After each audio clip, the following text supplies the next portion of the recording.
What is up, everybody? Random Random Man here, aka RRM, bringing you another rapid movie review, aka RMR, and it is for the 2023 version of The Little Mermaid.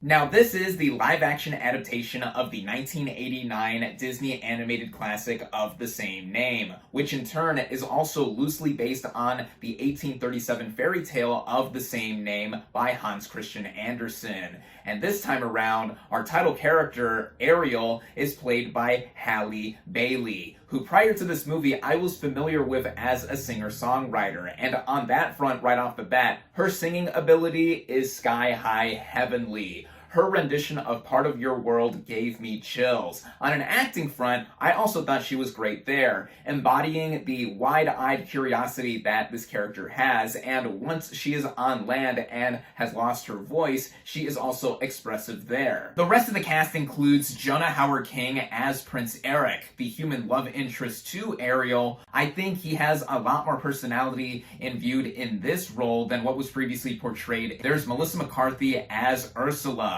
the film's sinister sea witch villainess, and I thought she was quite inspired casting in how she is having a lot of fun with the role while also making it her own. There's also Javier Bardem as King Triton, Ariel's father. Jacob Tremblay voices Ariel's best fish friend, Flounder, and speaking of the other vocal performances, we have Daveed Diggs as Sebastian, the crab who is loyal to King Triton and looking out for Ariel, and I thought he added his own twist to this character. Also in the mix is Awkwafina voicing Scuttle, the bird companion to a lot of this journey, and I love Awkwafina, and I thought she added some of her own humor to this too. Basically, I thought the acting here was strong in a movie that narratively is also strong. I think that there is a lot more focus with this version of The Little Mermaid in terms of its characters and narrative. I previously mentioned that Eric has a lot more depth here, and that also goes for the relationship fleshed out between himself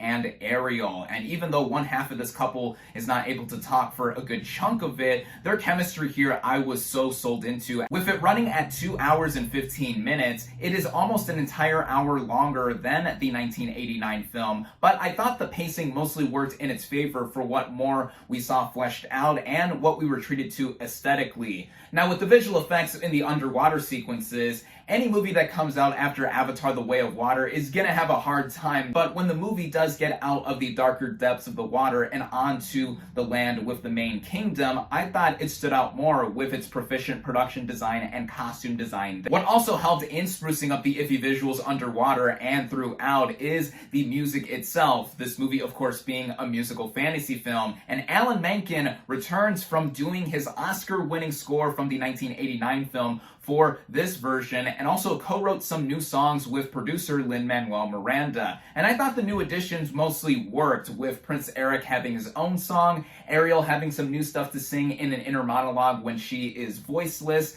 and I have to admit, the little rap that Scuttle was given while out of place in the movie was quite catchy. And of course we get the same iconic tracks from the 1989 film performed here. With the movie going in terms of its directing, it is dutifully done by Rob Marshall, who is no stranger to doing musicals prior to this movie, with him having directed the Best Picture Oscar winner Chicago, Into the Woods, and Mary Poppins Returns. All in all, I would say that this rhythmic remake exceeded my mostly moderate expectations, and that it would objectively be one of the harder live-action Disney remakes to do with the legendary legacy of the original, but I not only think that it succeeded, but it's also one of the better live-action Disney reimaginings out there, coupled with last month's Peter Pan and Wendy, which I think is mostly slept on, as I felt the emotion there and here, and the biggest takeaway of all is that Halle Bailey is a superstar. If you are a fan of the 1989 film, then I would definitely recommend you head out and see this thing. With that, my final verdict for The Little Mermaid is 4 out of 5 stars.